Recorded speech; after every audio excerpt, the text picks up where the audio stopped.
अस्सलाम वालेकुम दोस्तों 20 सितंबर 2023 को कनाडा के वज़ीर जस्टिन ट्रूडो इंडियन गवर्नमेंट के ऊपर अपनी असम्बली में खड़े होकर ये इल्ज़ाम लगाते हैं कि इंडियन गवर्नमेंट उनके शहरी के मर्डर में इन्वॉल्व है। ये कोई आम बात नहीं थी जिसकी वजह से इंडिया को बहुत ज़्यादा गुस्सा आता है और वो कैनेडियन जो सफारतकार हैं उसको सिर्फ 4 मिनट के अंदर ही अपने मुल्क से रुखसत कर देते हैं। तस्वीरों में आप देख सकते हैं कि कैसे 10:26 पर वो दफ्तर में उनको बुलाया जाता है और 10:30 पर उनको दफ्तर से फ़ौरन बाहर निकाल दिया जाता है। उस तरह कैनेडियन गवर्नमेंट भी कुछ ऐसा ही करती है, इंडियन सफारतकार को अपने मुल्क से फ़ौरन जाने का कह देती है। आखिर ये दोनों ममालिक के ताल्लुकात इस नेज पे पहुंचे कैसे, आखिर कैनेडियन गवर्नमेंट ने इतना बड़ा इल्ज़ाम इंडियन गवर्नमेंट पे कैसे लगाया, तो जिक्र करेंगे आज की इस मुख्तसर से हो रहे हैं वीडियो में। लेकिन दोस्तों वीडियो में आगे बढ़ने से पहले अगर आप मेरे चैनल पर नए हैं तो जल्दी से मेरे चैनल को सब्सक्राइब कर दीजिए। दोस्तों हम सब जानते हैं कि इंडियन और कैनेडियन गवर्नमेंट के ताल्लुकात बहुत ज़्यादा अच्छे हैं। अभी हाल ही में हमने देखा कि इंडिया के अंदर G20 कॉन्फ्रेंस हुई तो वहाँ पे कनाडा के वज़ीर ने शिरकत की, लेकिन वहाँ पे कुछ बुझे से नजर आए, क्योंकि हमको बताते चलें कि इसकी मेन वजह यह है कि कनाडा के अंदर 18 जून 2023 को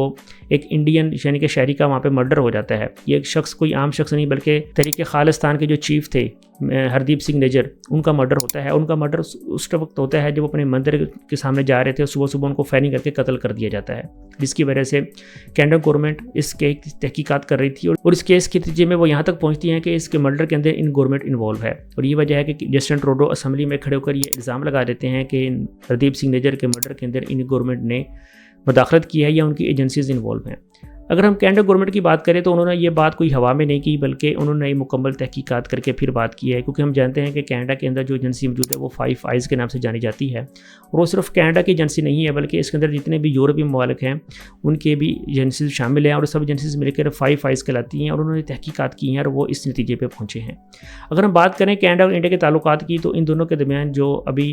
हाल ही में ट्रेड के ऊपर भी दस्तखत होने थे, यानी कि दोनों ममालिक में ट्रेड को बढ़ाने के लिए एक बहुत बड़ा एग्रीमेंट होना था, वो एग्रीमेंट भी इसकी वजह से रोक दिया गया है। अगर हम हरदीप सिंह निज्जर की हिस्ट्री की बात करें तो ये 1996 के अंदर कनाडा में शिफ्ट हो जाते हैं, लेकिन बहरहाल कनाडा में शिफ्ट होने के बाद एक बहुत बड़ा मसला हो जाता है। वो ये कि कनाडा के अंदर वो अपने असल नाम के साथ नहीं बल्कि एक फेक नाम का पासपोर्ट बनवा के कनाडा में शिरकत दाखिल होते हैं और वहाँ की शहरियत हासिल करने के लिए वहाँ पर जो है वो एक महिला से शादी भी कर लेते हैं, लेकिन बहरहाल उनको अपने मकसद में कामयाब नहीं हो पाते, जिसकी वजह से वो कैनेडियन गवर्नमेंट को भी मतलूब थे।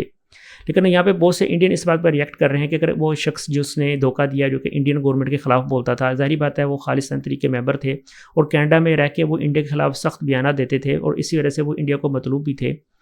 तो आखिर कनाडा उनके रिएक्शन मर्डर के ऊपर रिएक्शन क्यों दिखा रहा है? कनाडा हर वक्त ये चाहता है कि उनके मुल्क के अंदर जितने भी शहरी हैं वो महफूज रहें ताकि अगली दफ़ा कोई इस किस्म की कार्रवाई न कर सके। तो ये थी आज की मुख्तसर सी और अहम वीडियो, और मज़ीद इस तरह की वीडियो जानने के लिए मेरे चैनल को ज़रूर सब्सक्राइब कीजिए। मिलते हैं फिर अगली किसी वीडियो में।